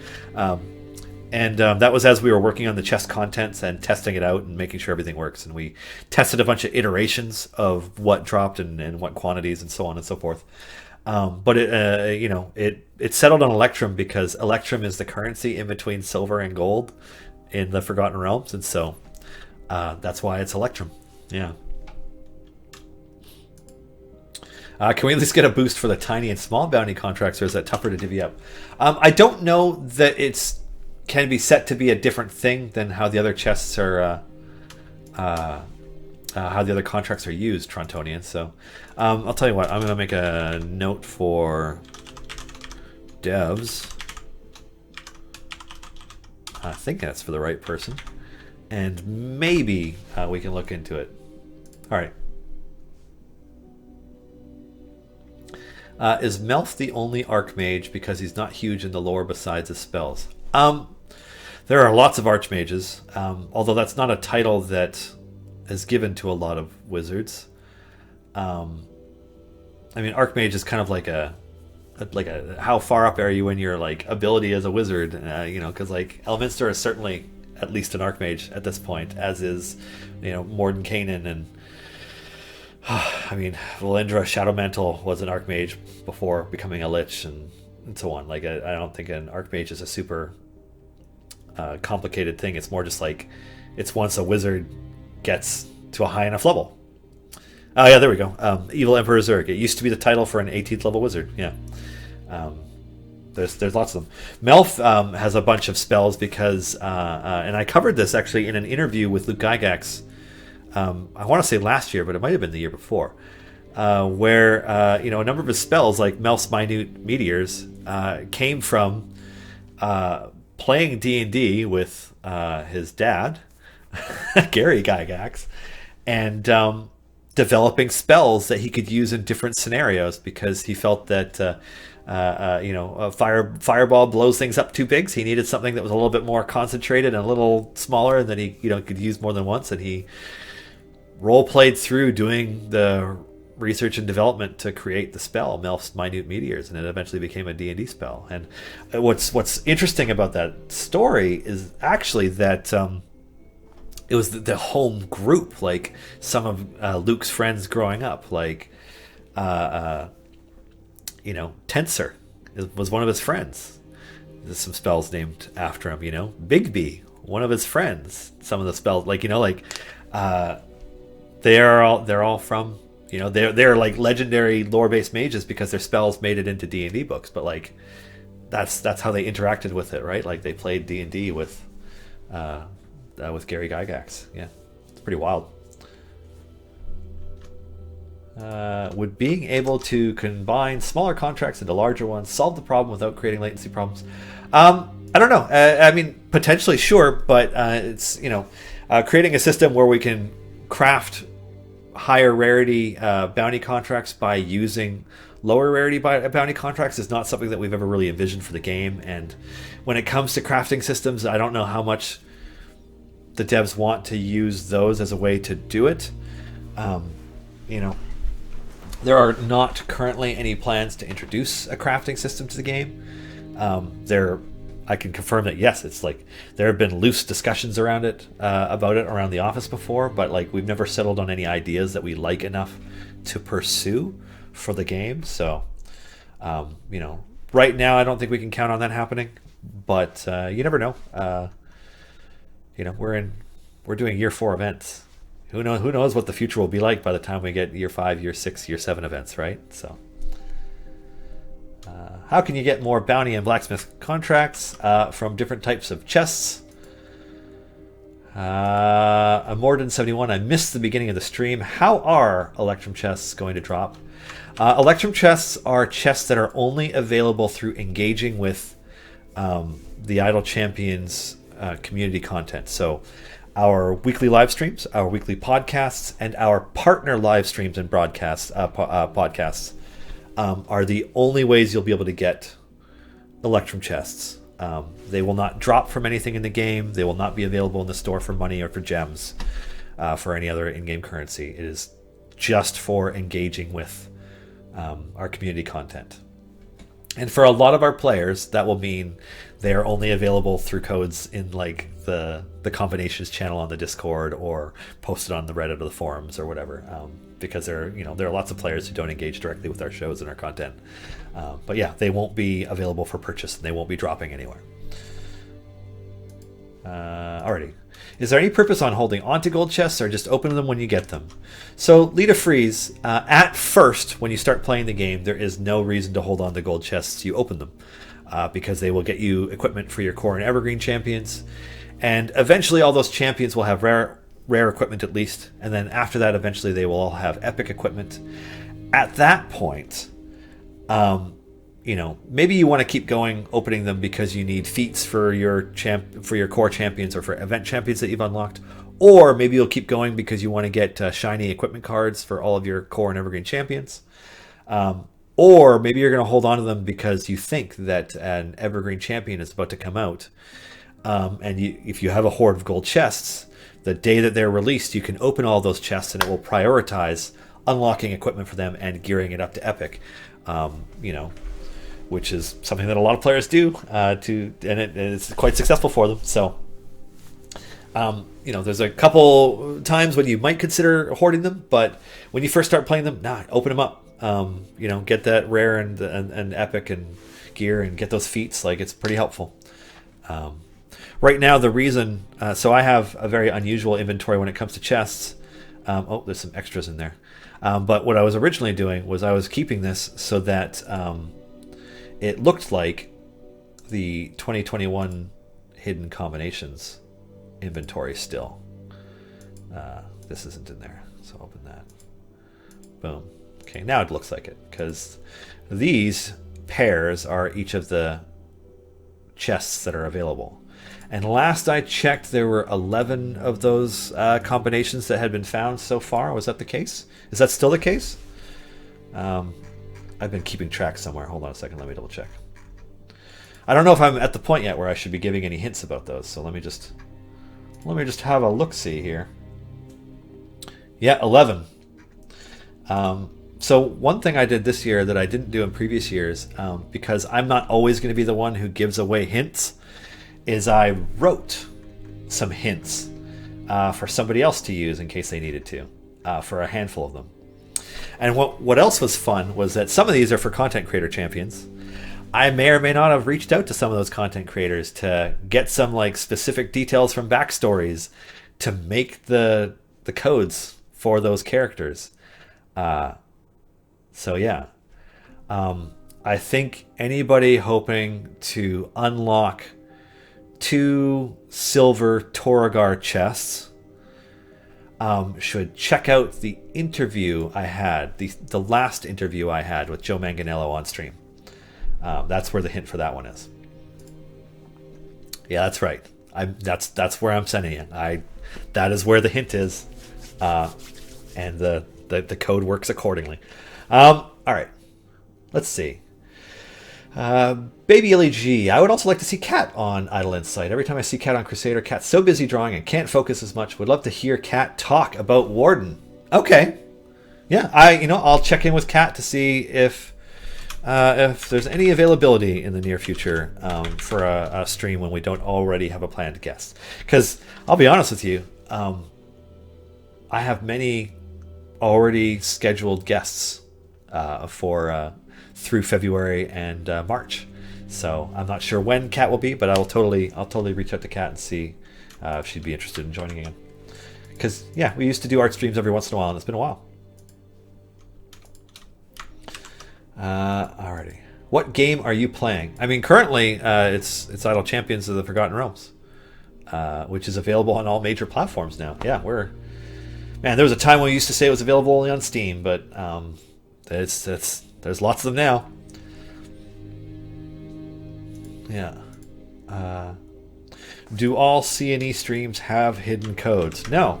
That's something that I like to do a lot. Because I think it's fun. I think it's engaging. I'm not saying that they can't do it, because sometimes they do. Margaret especially is sneaky and clever. In fact, I'm pretty sure of all the people at Codename, Margaret is the cleverest. But most of our shows do not have 2 codes. However, every time one of our shows broadcasts on the Twitch, there's a code. But also, when they come out in a podcast, there's also a code there that's not the same one, because the codes are in the overlays, which don't exist in the podcast. So in the podcast, we do a different one. So, yeah. Would it be possible to change Havilar to put out her imps automatically at level 10? I don't think that's something we're likely to do, Jason Bryant. We're very cognizant of which parts of the game we automate. Because this is an idle game, but it's not an idle game that we don't want you to ever play. We do want people to have to engage with it and make decisions in order to make their progress. And so, with Modron automation and multi-party mode, it's like you're able to use familiars and pre-assigned layouts to accomplish tasks over and over again with it if you wish. Having the imps automatically spawn has never been an intended side effect. I know I see somebody in chat pointing out that the imps will sometimes do things if you have different leveling things selected, and I don't know if all that behavior is intended. Already. Will there still be gold chests codes too?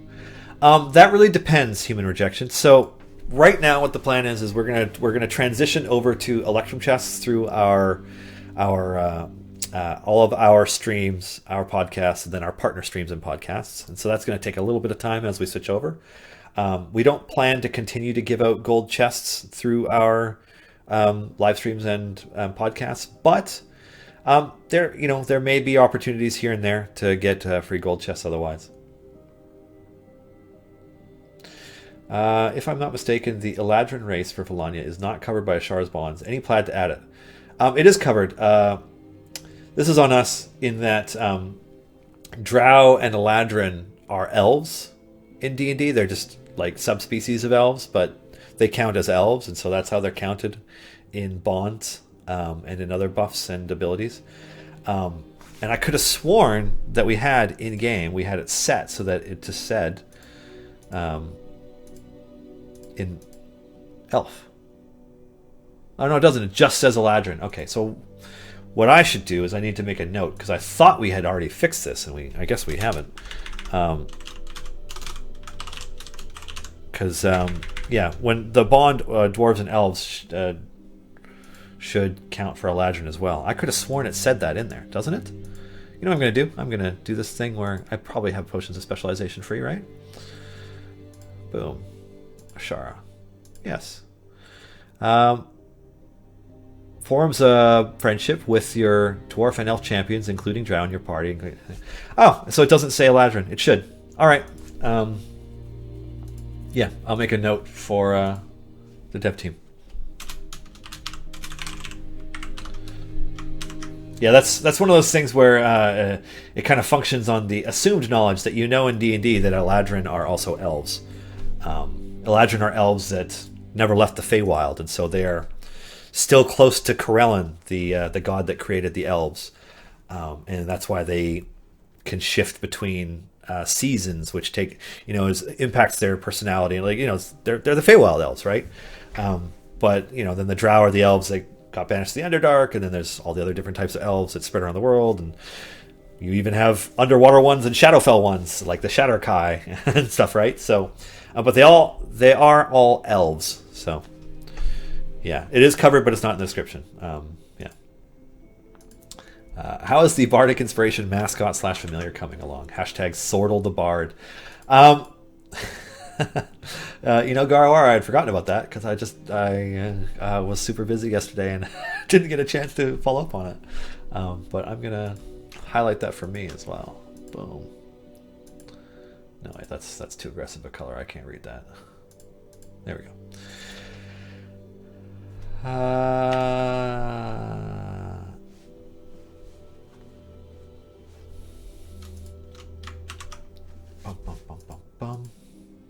Do Electrums have an increased probability of rares compared to gold chests or anything like that? Electrum Chests lacking epics is making me less interested in inputting codes, really. If I'm not missing something that seems like a pretty straight downgrade for established players. I mean, there are different chests. They include things for all characters, so yeah. And we made a choice to make to change from gold chests to Electrum Chests to change things up, because we've been giving away gold chests for years now. And it's for all characters instead of 12 plus X evergreens. I think it's currently 5, but soon to be 6, 7. Yeah, it's just really it. It's for all characters. I don't know how else to explain it. The appeal is that all of your characters can benefit from it, and then also you get gems, which we've never given away before, but yeah. Yeah, I mean, free chests is free chests, so. New coloring pages for the new year. It's not something that's currently on our radar, Colivir. I suppose we could. Alrighty. I feel like the game has too much going on at times with animations. Speed pots increase this. The familiars add additional movement, like flapping if they have wings. Is having an optional mode of static imagery, has it ever been considered, as if the heroes and enemies could be miniatures with bases? That is not something that we've considered, Slickshot. It's an interesting idea. Depending on, I don't know if we would ever do anything like that. That would be a pretty significant change to the visual identity of the game, right? Like, if everything was freeze framed all the time, like, would enemies not be walking when they came on screen? They would just be an icon that comes forward, and then, like, would they still be doing particle effects? Like, we care a lot about how the game looks. Like, look at this Inogu right here. That's some seriously awesome stuff. So I don't know if we would ever plan to do one where none of the characters move, because the other thing is that, as you can see from this Grama debuff from the enemy right here, characters being frozen also sometimes signifies being stunned or other effects in the game. So I don't know. Yeah, one thing I can think is, if you feel like too much is going on. So I have something turned on right now to make my game less distracting, which is the disable flashing and lighting effects, disable procedural blood effects, disable screen shake. And I could lower the particle amount, I suppose, as well. But I do that just so that the familiars just kind of float here instead of spamming their attack animation when they're clicking. And some of the other backgroundy effects and stuff don't occur, and like it just kind of like it just slows it down a bit. It doesn't help with what you're experiencing with speed potions, but not as much. But I do find it helps.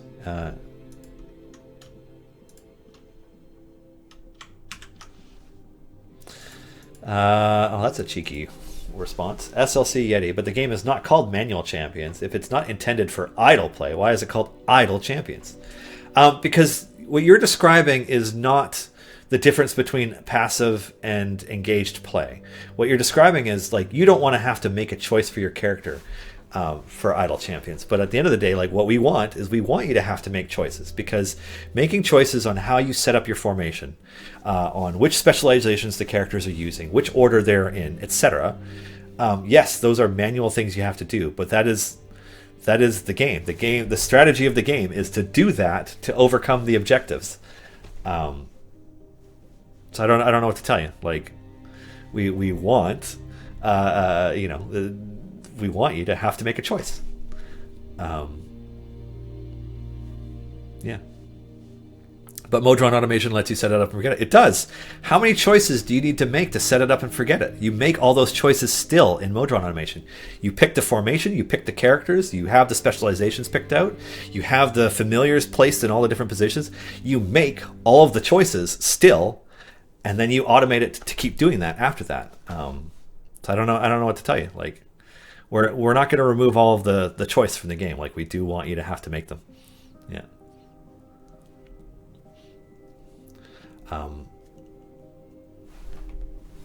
Yeah. Okay. There was also a bond that boosts Triton, so any news about a Triton champion? Oh, man. So, a long time ago, there, oh god, my code's a name.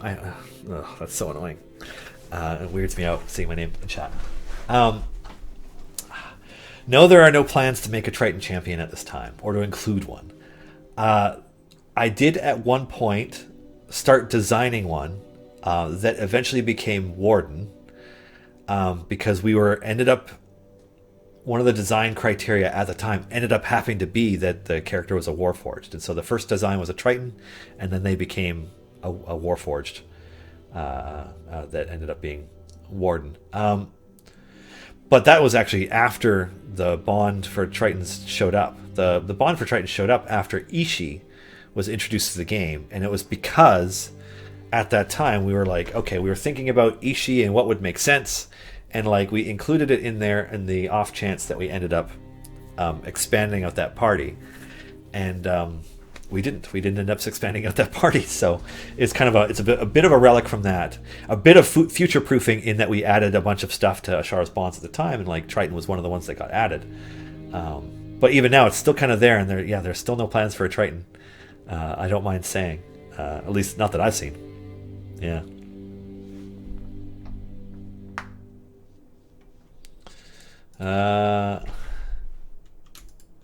What would it take to allow Obo Lauren to play an intro tune for one or all of the streams? What can I say about Obo Lauren beyond the fact that she is some of the glue that keeps that sounds terrible. That's a bad analogy. I was going to go back. The glue that holds the community together sounds bad. She is one of the foundational pillars on which the D&D community sits. Lauren is actively supporting so many parts of the D&D community. It's hard to even grasp. Has been on tons of shows, has hosted a number of shows, has DM'd a number of shows, has been guests on many shows, is present in many of the show chats. Is just all around awesome. And any opportunity I get to work with Lauren, I will take. Who knows? I mean, maybe at some point we'll do that. Plays a mean woodwind. May or may not be a concert oboist. Lauren is great. And who knows? Maybe that could happen. What is the best thing to use gems for? That varies on where you are. Some people like to save up their gems to buy cosmetic stuff because there's a gem store now. You can get different skins and stuff for champions. Certainly, I think the most important first use for gems is getting gold chests until you have all of your core and evergreens epicked out. And then, from there, deciding whether you want to focus on trying to get shinies with them and feats through gold chests, or whether you want to go through, get all the cosmetics, get all the familiars, that kind of stuff. I certainly think it's useful to buy some early familiars, the cheaper ones, because I think they're really, really helpful, certainly for newer players. So, but the best thing, it's like, what do you need at the time? Because eventually you're saving up to get another Modron core. And then, once you do that, you start making a lot of gems because you have a gem formation running in the background all the time, right? So, yeah. Will there be a champion in the future that increases the gem drop rate similar to gold champions? No, that's not something we're planning on doing. I'm not saying it'll never happen because every time I say something will never happen, we do eventually maybe do something kind of like it, or it gets included in something or whatever. But it's not something we're planning on yet. Okay, I genuinely love that there's a mix between being able to let it progress in the background / overnight, but that I can engage with it when I can. Yeah, I think that's the purpose that we aspire towards, is that there's a certain amount of set it and forget it for the game, but depending on the difficulty of the variant and what's happening, you may need to engage with the game more. Some variants force you to engage with the game a lot. I'm thinking about the Demon Zapper that I hated doing because of how much you had to switch stuff around.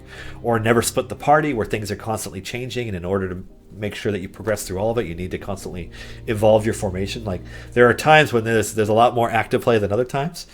But a lot of shows, a lot of adventures, you look at the variant criteria, and you make a formation that fits within it that you think is going to be able to complete it. You assign familiars and arrange everybody around, and probably stick around long enough to select their specializations, and then you tab out, or you switch to your other Modron core, or you close the game and let it auto progress or whatever. Yeah. Apparently you can... Okay, sorry. I need to read this full question before I dive into it. Take a drink.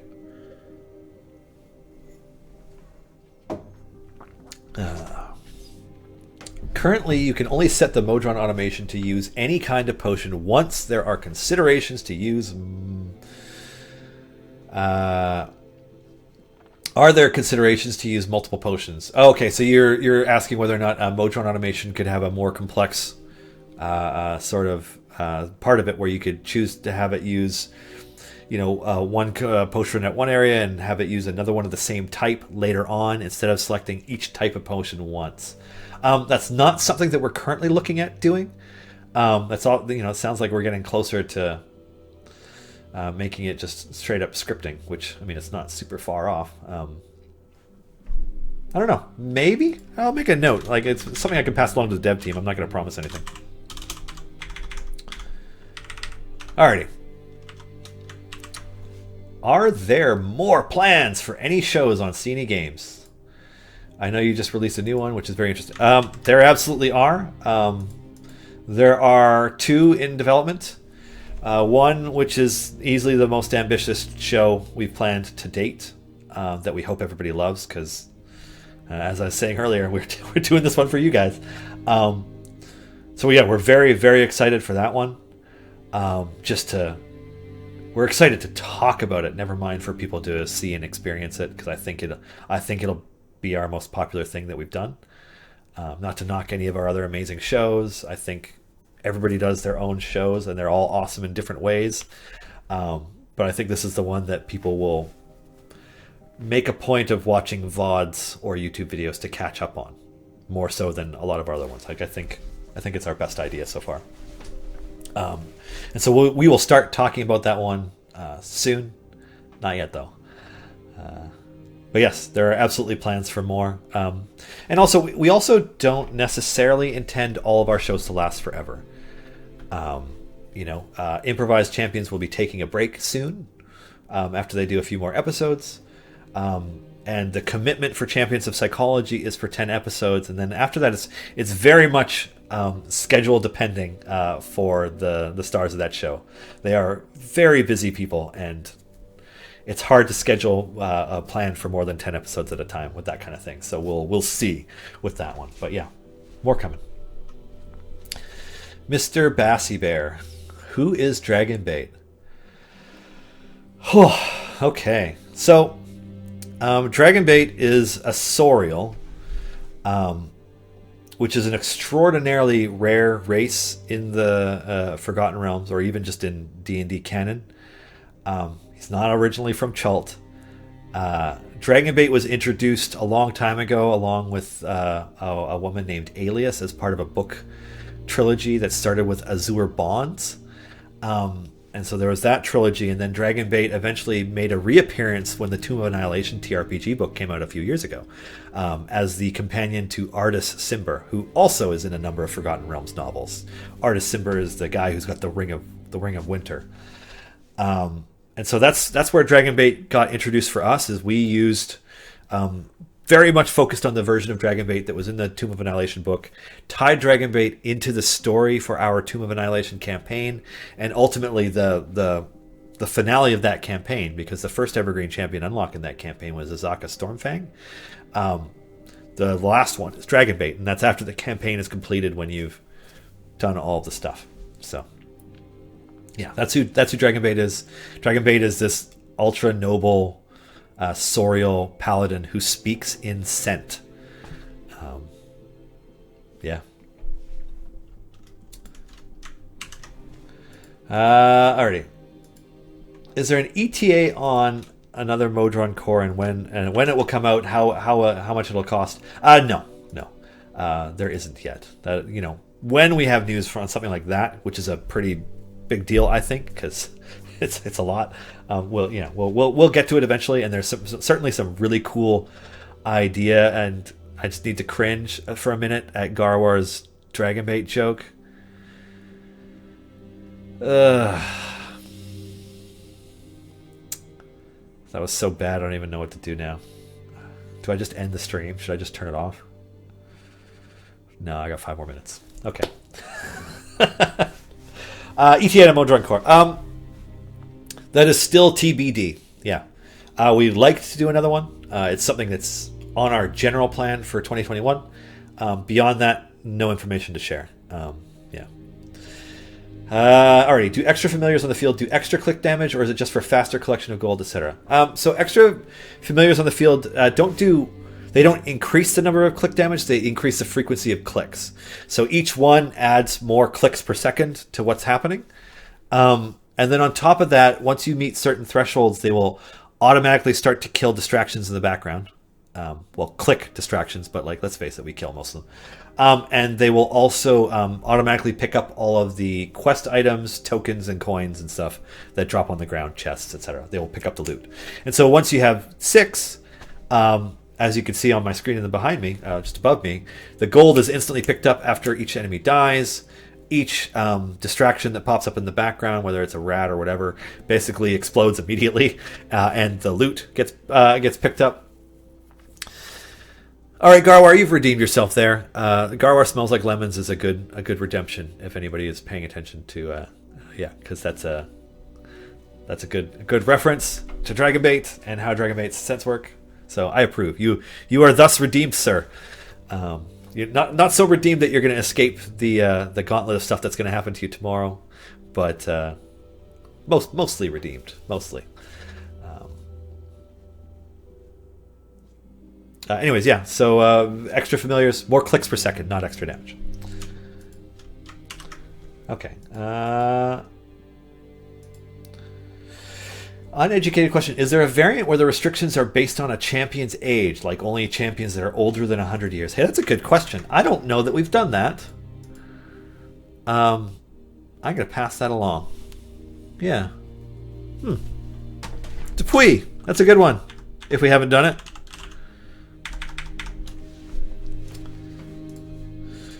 Yeah. Anywho, I guess this is usually about when I start to wrap things up, so I guess that's what I'll do. Okay, so Electrum Chests came out today. It's a brand new type of chest. We've been testing and iterating on it for a while. Because we've been asked for a very long time about getting those hard to get equipment slots on event champions when their event is over, and because you can't target silver chests with them and all this stuff. And so what we've done is we have put together a chest that gives gems. It gives equipment for any champion you've unlocked. It gives bounty contracts, blacksmith contracts, and a random potion. Everything is common to rare. And the equipment will focus on stuff that you don't have. So I don't know. Personally, I think that's really cool. It's going to help people fill out their collections, and it's going to help you to, get stuff for your event characters. And they are only going to be available through shows and podcasts, both on the ones on the CNE Games Twitch and through our partners. And so I think that's super cool. But yeah, we also, I mean, feedback is totally welcome. Let us know what you think.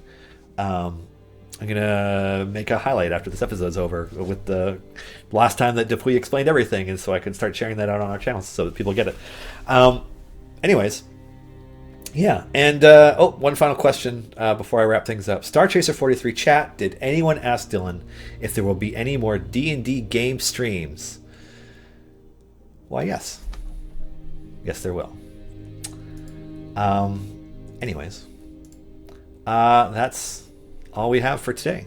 Today's show, Thursday, January 28th, 2021. My God, February next week. Thank you for joining us today, for participating in the Idle Champions and D&D communities. You guys are all awesome. This show exists because of a lot of hardworking, really cool, awesome people behind the scenes.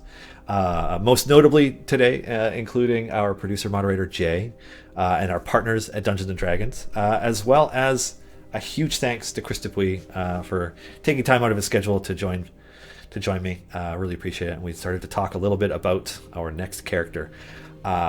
Take care, everybody. We will see you tomorrow for Griddle Champions, where Lee and Sean get to make the debut for the art for the next champion coming to Idle Champions. Anyways, have a good day, everybody. Cheers.